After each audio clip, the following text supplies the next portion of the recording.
नमो तस्स भगवतो वरहतो सम्मा सम्बुद्धस्स देमे भिक्षाविदुर्लभलोकस्मिन् योऽसपुब्बकारी योऽसकतञ्युकतवेदी एतेन सत्सवज्जेन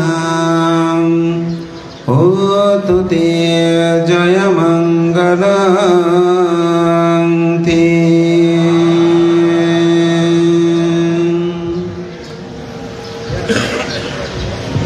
বাংলাদেশি বৌদ্ধদের সর্বোচ্চ ধর্মীয় গুরু, শাসন সদ্ধর্মের অন্যতম নিবেদিত মহান সংঘ পুরোধা, গণপ্রজাতন্ত্রী বাংলাদেশ সরকার কর্তৃক 21শে পদক প্রাপ্ত, মায়ানমার সরকার কর্তৃক অজ্ঞমহা সদ্ধর্ম জ্যোতিকাধ্বজ অজ্ঞমহা পণ্ডিত উপাধিতে ভূষিত মহান সাংঘিক ব্যক্তিত্ব সদ্য প্রয়াত মহামান্য সংঘরাজ ডক্টর জ্ঞানশ্রী মহাতেরো মহোদয়ের পুণ্য স্মরণে এবং বাংলাদেশের সমাজ সধর্ম বিকাশের অন্যতম অনাথনাথ দেবপাহাড়স্থ পূর্ণচার আন্তর্জাতিক বৌদ্ধ বিহারের প্রতিষ্ঠাতা অধ্যক্ষ, সমাজ সংস্কারক মাননীয় উপসংঘরাজ প্রয়াত কর্মবীর সত্যপ্রিয় মহাতেরো মহোদয় এবং সাতক্ষীরা লোহাগাড়ের জন্মজাত সাংঘিক ব্যক্তিত্ব সুচিয়া সুকানন্দ বিহারের অধ্যক্ষ পরম শ্রদ্ধেয় প্রয়াত আর্যকীর্তি মহাতেরো মহোদয়কে স্মরণ করে এবং এই পরিবারের প্রয়াত লক্ষীন্দর বড়ুয়া, প্রেমাদা বালা বড়ুয়া সহ পরপার্গত জ্ঞাতিগণের মঙ্গলার্থে দুলাল বড়ুয়া এবং মায়ারানী বড়ুয়ার নিরোগ দীর্ঘ জীবন কামনায় আয়োজিত আজকের এই মহতিপূর্ণ অনুষ্ঠানের পরমারাধ্য মাননীয় সংঘ প্রধান সভাপতি, বরেণ্য সাংঘিক ব্যক্তিত্ব, আমাদের পরম অভিভাবক সদ্ধর্মনিধি মহামান্য উপসংঘরাজ পরম শ্রদ্ধেয় ধর্মদর্শী মহাতেরো মহোদয়, পরম শ্রদ্ধেয় প্রজ্ঞাসার মহাতেরো মহোদয়, পরম শ্রদ্ধেয় ডক্টর ধর্মকীর্তি মহাতেরো মহোদয়, পরম শ্রদ্ধেয় আর্যপ্রিয় মহাতেরো মহোদয়, পরম শ্রদ্ধেয় কর্মবীর শিলানন্দ মহাতেরো মহোদয় প্রমুখ মাননীয় মহান সংঘ। সময়ের কারণে আমি সবার নাম উল্লেখ না করে উপস্থাপক যে বিশেষিত করে সঙ্গের সেই সাংঘিক ব্যক্তিত্ব করে নাম উচ্চারণ করতেন তা সমর্থন জানিয়ে সঙ্গের প্রতি বিনম্র শ্রদ্ধা অবমাননা নিবেদন করছি। আপনাদের সকলের প্রতি মৈত্রী চিত্তে পুণ্যদান করছি। যাদেরকে স্মরণ করে আজকের এই আয়োজন, সেই মহান সংঘ পুরোধা সহ এই পরিবারের প্রয়াত জ্ঞাতিগণের উদ্দেশ্যে পুণ্যদান করছি। অঙ্গুত্তর নিকেই তথাগত বুদ্ধ বলেন, দেমে ভিক্ষাবে পুক্ষালো দুর্লভ লোকাস্মিং। হে ভিক্ষুগণ, জগতে দুই ধরনের ব্যক্তি বড় বেশি দুর্লভ। ইয়োসা পুব্বাকারী, ইয়োসা কাথাইন্য কাথাবেদী। যিনি পূর্বের উপকারের স্মরণ করে এমন ব্যক্তি, আর যিনি তার প্রত্যুপকার সাধন করেন। আপনারা আপনাদের ব্যক্তিগত জীবন যদি পর্যালোচনা করেন, দেখবেন বহু মানুষের উপকার করেছেন, কিন্তু সেই উপকার স্বীকার করছে এমন মানুষ 100 জনেই 5 জন বা 10 জন, তার চেয়ে বেশি পাবেন না। অর্থাৎ এই উপকারের কথা স্বীকার করে যে মানুষের সংখ্যা জগতে খুব কম। বুদ্ধ বলেন এটি দুর্লভ। এই কথাটা দিয়ে আজকে আমার দেশনা শুরু করার কারণটা হচ্ছে, যারা আজকের এই অনুষ্ঠানের ব্রতী, সেই ব্রতীগণ আমাদের মহামান্য সংঘরাজ ভান্তে, যিনি সদ্য প্রয়াত, যিনি এদেশের শাসন সধর্ম বিনির্মাণে অভূতপূর্ব সব্যসাচী রূপে কাজ করেছেন, যার 100 বছরের বর্ণাঢ্য জীবনে শীল সমাধি প্রজ্ঞার ময় জীবন ধারণের সাথে সাথেই তিনি সদ্ধর্মের কল্যাণে আত্মনিবেদিত ছিলেন। বহু প্রতিষ্ঠানের প্রতিষ্ঠাতা হয়ে তিনি সদ্ধর্মের কল্যাণ সাধন করেছেন। সে মহামান্য সঙ্গরাজ ভান্তেকেই স্মরণ করেছেন। অপরদিকে পরম শ্রদ্ধ আর্যকীর্তি ভান্তে, যিনি সুদীর্ঘকাল সুচিয়া সুকানন্দ বিহারে তিনি অবস্থান করেছেন এবং সেখানে যে পরিবারের একজন সন্তান অবস্থান করেছে, ভান্তের সান্নিধ্য লাভ করেছে, আত্মজীবনে তিনি প্রতিষ্ঠা লাভ করেছেন, সেটাকে তিনি ভুলে যায়নি। আজকের এই বর্ণাঢ্য অনুষ্ঠান আয়োজনমালায় তিনি তাকে স্মরণ করেছেন। অপরদিকে আমাদের পরম শ্রদ্ধেয় কর্মবীর সত্যপ্রিয় মহাতের মহোদয়, যিনি আজীবন সদ্ধর্মের কল্যাণে শত নয় হাজার সন্তানকে তার সান্নিধ্যে রেখে স্নেহ, মায়া, মমতা, আদর, বিনয়, শাসন সমস্ত কিছু করে, যিনি অনুশাসন করে সমাজ বিনির্মাণে অসাধারণ কাজ করেছেন এবং যার মধ্যে কোনো কুল, কোনো শিষ্যবাদ এসব কোনো কিছু ছিল না। যে কোনো কেউ গিয়ে ভান্তের কাছে আশ্রয় পৌঁছলেই তিনি প্রথমে বলতেন বিভিন্ন সমস্যা, পরে যখন ওনাকে জড়িয়ে ধরতে ভান্তে আমাকে থাকতেই হবে, তিনি কোনোদিন আর না বলে নাই। এভাবে আজীবন শাসন সদ্ধর্মের জন্য তিনি কাজ করেছেন। আজকে সেই পরম সাধ্য কর্মবীর সত্যপ্রিয় মহাত্র মহোদয়ের প্রতি স্মরণ করেছেন। তা আমি দাতাগণের প্রতি আমি আশীর্বাদ জানাই, তারা যে কৃতজ্ঞ পরায়ণ হয়েছেন। মহাকারণিক তথাগত বুদ্ধের জীবন দর্শনে আমরা দেখি, বুদ্ধ যখন বুদ্ধত্ব লাভ করলেন, তিনি 49 দিন এই বুদ্ধগয়ার সেই সপ্ত স্থানে তিনি অবস্থান করেছিলেন।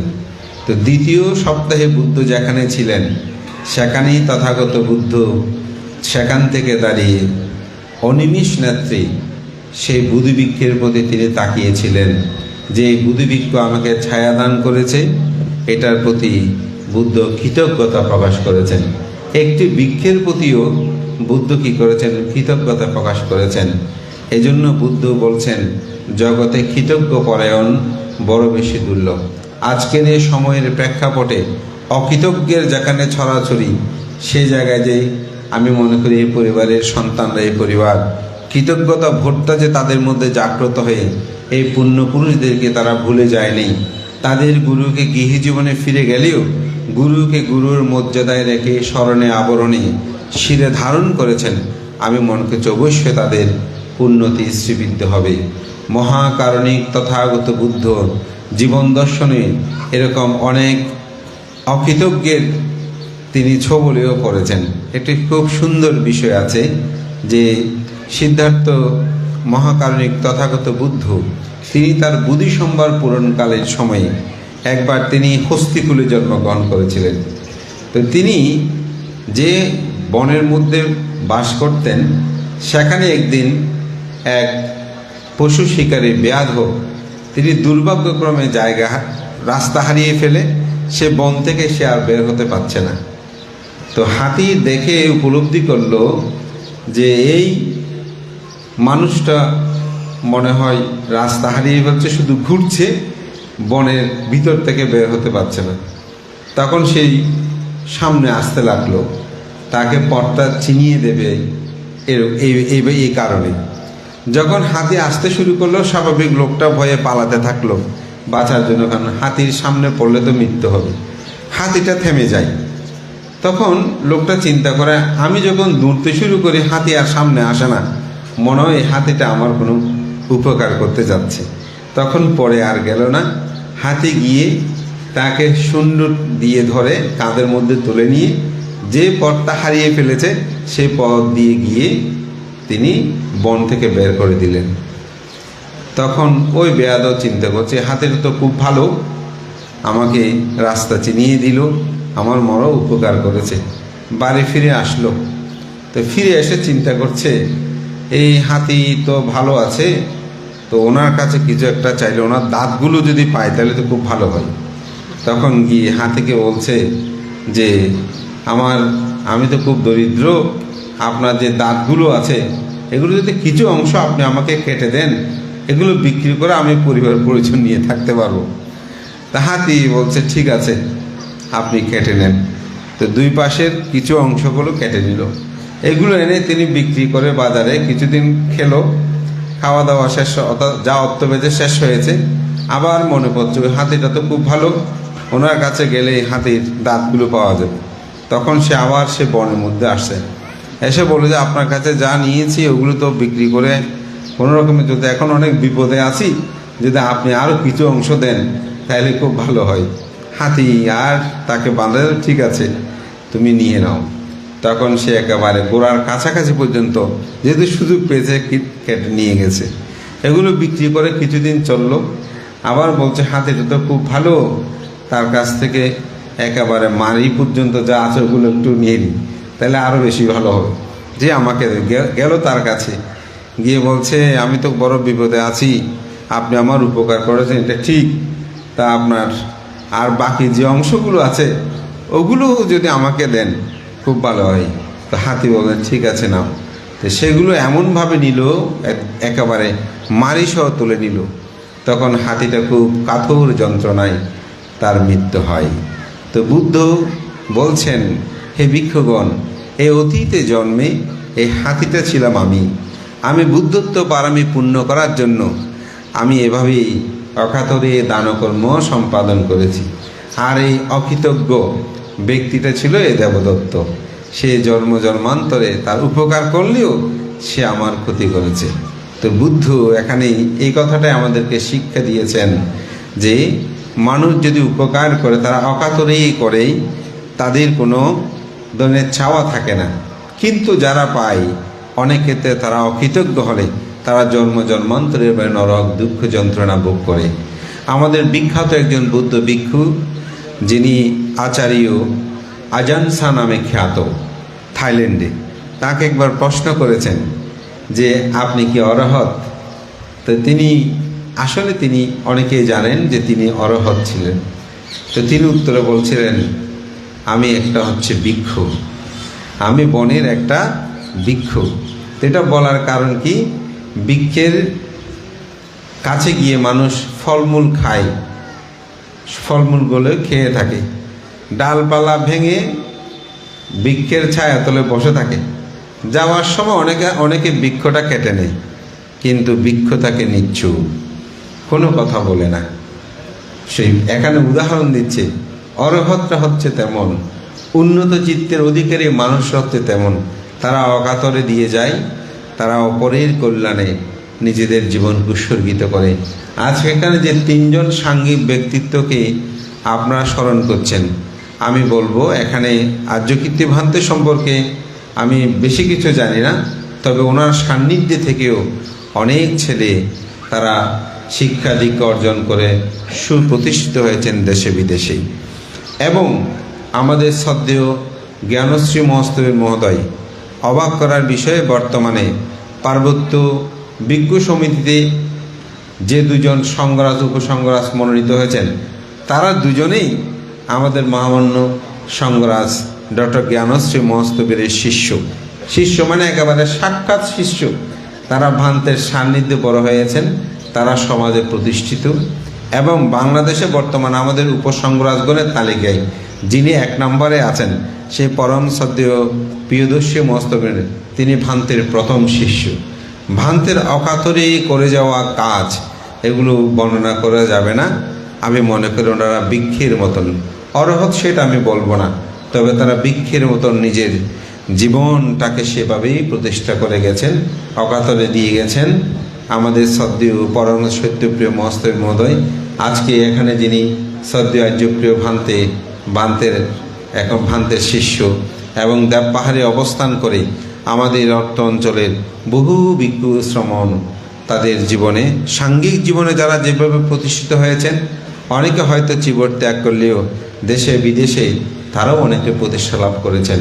তা আমি মনে করি এরকম যখন স্মরণ করা হয়, কৃতজ্ঞতা বোধ দেখানো হয়, কৃতজ্ঞতা প্রকাশ করা হয়, তাতে নিজেরও যেন মঙ্গল হয়, অপরদিকে যারা সমাজের জন্য কাজ করছেন তাদের মধ্যে একটা চেতনা উৎপন্ন হয় যে না, আমরা যে কাজ করি কেউ না কেউ হয়তো স্মরণ করে, কেউ না কেউ আমাদেরকে মনে রাখে। তাই আমি পরিশান্তে মহান সঙ্গের প্রতি বন্দনা জানিয়ে এবং আমাদের উপাসক উপাসীদেরকে বলবো, আমরা যেন কৃতজ্ঞ পরায়ণ হই, আমরা যেন অকৃতজ্ঞ না হই। কেউ যদি একটু কথাও বলে তার প্রতি যেন আমরা মনে রাখি, তাকে স্মরণ করি। এরূপ যদি আমাদের মধ্যে হয়, আমি মনে করি তাহলে আমাদের সমাজ সধর্মটা সুন্দর হবে, সার্থক হবে। কৃতজ্ঞ পরায়ণ যদি না হয়, আমি মনে করি সমাজ অন্ধকারে চলে যাবে। অনেক সময় আমাদের জীবনে যখন আমরা কোনো বড় কর্মকর্তা থাকেন, অনেক ক্ষেত্রে বলুয়া যখন দেখা হয় বলি অমুক একটা চাকরির ব্যবস্থা করে দিলে ভালো হয়, এটা করলে ভালো হয়। তো অনেকে দুঃখ করে বলেন, ভান্তে আসলে এটা মন টানে, করতে ইচ্ছে করে, কিন্তু দেখা যায় যাকে আমি নিয়োগ দিলাম কিছুদিন পর সে প্রতিষ্ঠা হওয়ার পর আমার কিভাবে সমস্যা হবে সেটা নিয়ে সে কাজ করে। অনেক সময় আমাদের বিপদ হয়ে যায়, বরঞ্চ আমার নিজেরও অনেক সময় ক্ষতি করে। তো তখন আসলে আর কোনো কথা বলতে পারি না। তা আমি মনে করি কৃতজ্ঞ পরায়ণ হওয়াটা খুব বেশি দরকার। মহাকারণিক তথাগত বুদ্ধের জীবন দর্শনটাও সেরকম। বুদ্ধ জন্মান্তরে কৃতজ্ঞ পরায়ণ ছিলেন, ইহ জীবনে তিনি বুদ্ধত্ব লাভের পরেও কৃতজ্ঞ প্রকাশ করেছেন। তাই আমাদের সকলের উচিত সেভাবেই নিজেদের জীবনকে প্রতিষ্ঠিত করা। তা আমি অত্যন্ত আনন্দিত, পুলকিত যে আমাদের দুলাল বাবুর এই পরিবার, তার 6টি সন্তানরা তারা স্বস্বক্ষেত্রে আজকে প্রতিষ্ঠা লাভ করেছে। সত্যিকার অর্থে তাদের জন্মটা একেবারে সোনার চামচ নিয়ে নয়, কঠিন পথ ছিল। সেই পথকে ধর্মময় জীবনযাপনের মাধ্যমে তারা যে এগিয়ে চলেছেন এবং বিহারের ভূমিদান সহ বিভিন্ন কাজে যে তিনি সম্পৃক্ত থেকে ধর্মময় জীবনযাপন, আমি মনে করি আজকে তার সন্তানরা স্বস্বক্ষেত্রে প্রতিষ্ঠিত। এবং আমাদের ধর্মচারী, সে আমার সান্নিধ্যে ছিল, আমি তাকে প্রথম শ্রবণ করিয়েছিলাম। পরবর্তীতে আমাদের শ্রদ্ধেয় শিলানন্দ ভান্তের কাছে সে বিজ্ঞ হয়। তো আমার খুব অবাক লাগে যে সেই আজকে বুদ্ধ শাসনে এসে ধীরে ধীরে তার জীবনটাকে সুন্দর করছে।